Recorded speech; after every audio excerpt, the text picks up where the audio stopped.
Miarahaba tompoko androany isika de ndondray resadresaka no mahakasika ny olo malaza ny Madagasikara trany ka ho resantsika amin'izany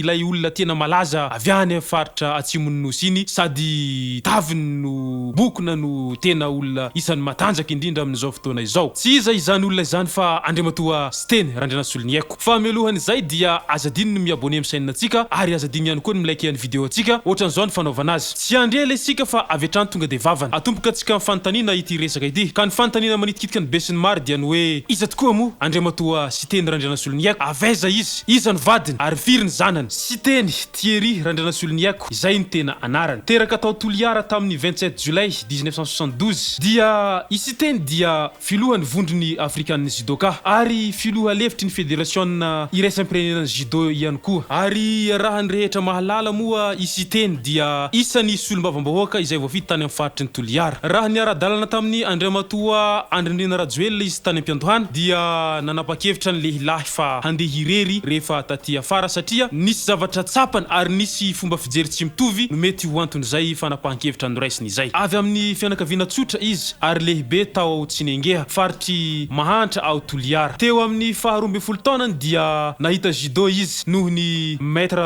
Ashika Hussein Mahmoud Ali nikarakara atrikasa fanamboarana firavaka ny rainy Ravo Maria ary nivarotra mofomamy ho an'ny zanany 7 mianadahy ka i Steny no fahatelo teo amin'ny faha 20 taonany taorinany nahafatesany rainy dia niasa i Steny mba hanomezana izay ilain'ireo rahalany sy anabaviny mpiambina trano docker mpivarotra rano ary mpampanofo parasoly teny an-tsena izy tamin'izany noho ny fampanofana parasoly dia afaka nanohy fianarany tany Afrika Atsimo izy ary nandray anjara tamin'ny fitsangatsanganana tany États-Unis izy tamin'izany taorian'ny fianarany tao amin'ny communication and management tao amin'ny international leadership school tany Pretoria dia niverina teto Madagasikara izy ary nanangana ny orinasany manokana momba ny fifandraisan-davitra sy ny hainao manjery izay nitondra anarana hoe Radio Steny tany amin'ny taona 13 efa imbetsaka tompon-dakana Madagasikara ary nifantenana imbetsaka teo anivon'ny ekipim-pirenena malagasy ny taranja judo nanomboka ny taona 1990 mpanazatra nasionaly Steny Randrianasoloniaiko talohany nahafilohan'ny fédération malagasy ny judo azy tamin'ny taona 20 izy koa ny filohan'ny komite olympique malagasy izy no nitarika ny fikarakarana ny fiadina ho tompon-dakany Afrika ny taranja judoka teto Antananarivo tamin'ny taona 2017 sy 2020 nandresy tamin'ny fifidianana ho filohan'ny vondrona Afrika ny judo ny Steny Randrianasoloniaiko ny 18 mai 2021 ary lasa filoha lefitry ny fédération iraisam-pirenenan'ny judo tamin'io fotoana io ihany lany ho solombavam-bahoaka tao amin'ny boribory tany voalohany Toliara teo ambany fanevany HVM hery vaovao ny Madagasikara ny taona 2013 voafidy ho solombavam-bahoaka ny Madagasikara indray ny taona 2019 ny solotena ny IRD hiavaka amin'ny andraikitry ny fanoherany mafy ny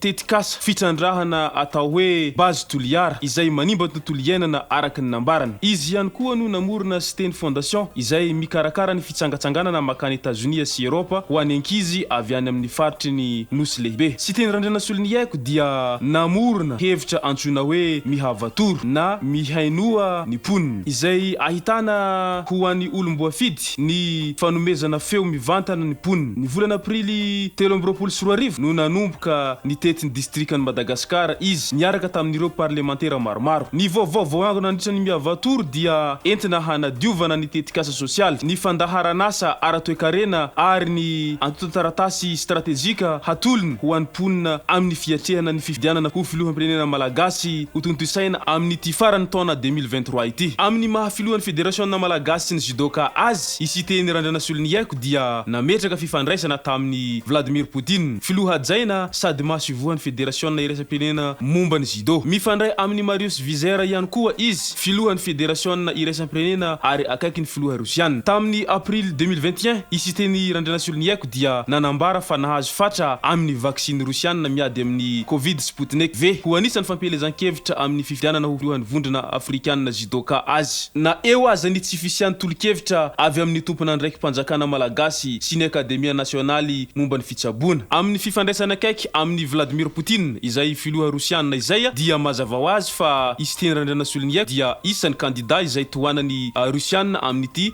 fifidianana ho filoham-pirenena 13 ity i Steny Randrianasoloniaiko dia manambady any Daniela Randrianasoloniaiko izay teratany Burgas any Bulgaria izay nihona tamin'ny tany Afrika Atsimo tamin'ny taona 2001 ary mananjanaka dimy izy ireo. Araky izany rehetra izany dia tsapa sy hita fa tena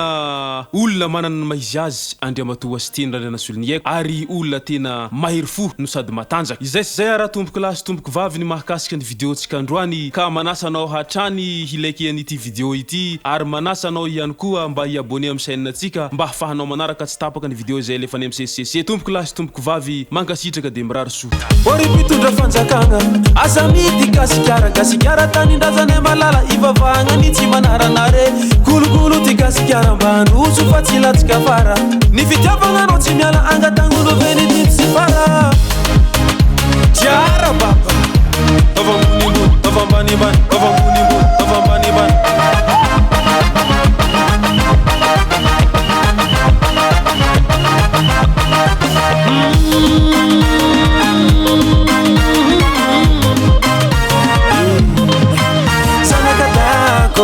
Zanakadago zao,